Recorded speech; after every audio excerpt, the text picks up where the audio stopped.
एक अंधेरी रात उतरती है। भारी बारिश दुनिया को धूसर धारियों में धुंधला कर देती है।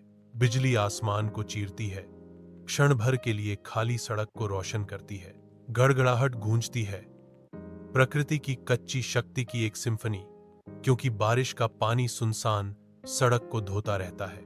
धुंधले कमरे में रमेश खिड़की के पास खड़ा है। उसका सिलहूट बारिश से भीगे कांच के खिलाफ स्पष्ट है। छोटी सी रोशनी लंबी परछाइयां डालती है, रमेश के चेहरे पर उभरी चिंता को उजागर करती है। शांत अंधेरे में दादी गहरी नींद सो रही हैं, रमेश के अंदरूनी उथल पुथल से अनजान। रमेश चुपचाप खिड़की के पास खड़ा है, बारिश की लय में खोया हुआ। फोन की तीखी घंटी शांति को भंग कर देती है। वह हिचकिचाता है, उसके ऊपर आशंका की भावना छा जाती है। गहरी सांस के साथ रमेश कॉल का जवाब देता है। रमेश, तुम्हारे पापा। तूफानी रात के आवरण में एक मां दरवाजे के खिलाफ सिलहूट में खड़ी है।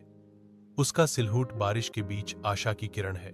बिजली उसके चेहरे को रोशन करती है, चिंता और निराशा का मुखौटा प्रकट करती है, क्योंकि वह मूसलाधार बारिश के माध्यम से देखने के लिए संघर्ष करती है। उसकी कंधे हार में झुक जाते हैं। निराशा उस पर छा जाती है, क्योंकि लगातार तूफान उसकी निगरानी का मजाक उड़ाता है।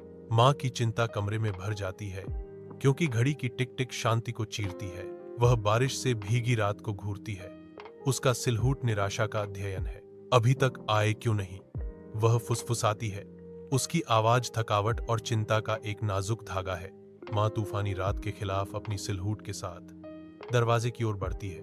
बिजली की चमक मां के चेहरे को रोशन करती है, जिससे डर की एक झलक दिखाई देती है, क्योंकि वह क्षितिज को देखती है। मां पीछे हट जाती है, उसका चेहरा अनिश्चितता और बढ़ते डर से भरा हुआ है।